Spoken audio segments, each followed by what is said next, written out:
I used to have this idea that creativity needs total freedom. No rules, no deadlines, no pressure. But here's the paradox. The fewer options you have, the more creative you must become.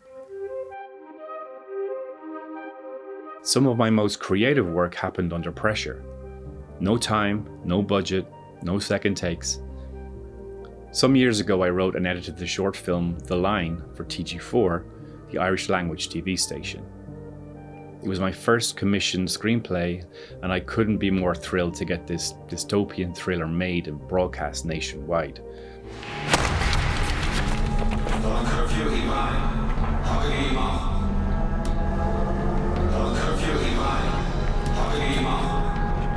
In the very first production meeting, the producer flipped the script right on its head. No riot police. No police dogs. Okay, reasonable enough, I suppose. This isn't a multi-million-dollar movie, but most devastatingly, no night shoots. I was struck dumb for a few seconds before I managed to reply. But the whole film is set at night.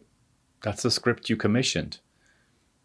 The producer was unmoved, the budget was the budget, and no night shoots meant no night shoots. Shell-shocked but determined to still make a great film, I worked on the script, design, and casting with the director for almost a year.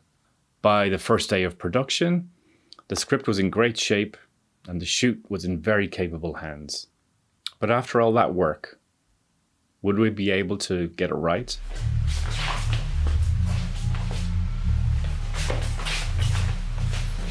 Ag brisú curfew. And our challenges were just beginning, because we had 1 week to shoot and just 2 weeks to edit. If any problems or omissions showed up once the shoot was wrapped, we couldn't reshoot anything, we couldn't re-record dialogue, and we couldn't fix any errors with VFX. For my first commissioned screenplay, this was a nerve-wracking prospect. We just had to make what we had work. And guess what? We did. Tá me cinnte go bhfuil túramagaí chun san naibrín tagalh. Bharta sibh páiste bhagaí. No. The time and budget limits sharpened every choice. Every line had to earn its place. Every performance had to be fine-tuned to perfection. We had to tell the story as simply as possible. But what could have been a huge disappointment turned out to be a triumph. A film which earned great reviews in the national press. Provocative ideas slickly executed with a confident swagger, wrote Liam Fay of the Sunday Times. Powerful, challenging and absorbing drama, wrote Going Now magazine. Utterly original and thought-provoking, wrote The Star. We made the film a success not in spite of the constraints, but because of them. We tend to think of creativity as having access to infinite possibility. But infinite possibility is overwhelming, and too much choice can actually cause paralysis by analysis. Give someone a blank page and they'll stare at it for hours. Give them a prompt and a timer and an accountability partner, well, watch the ideas start to flow. Why does this happen? Well, because constraints eliminate the noise. They narrow the field, they force decisions. Constraints become a creative container.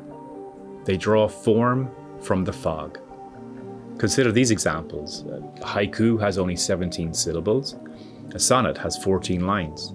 A TV show has a broadcast deadline. Creativity thrives not in endless space, but in purposeful limits.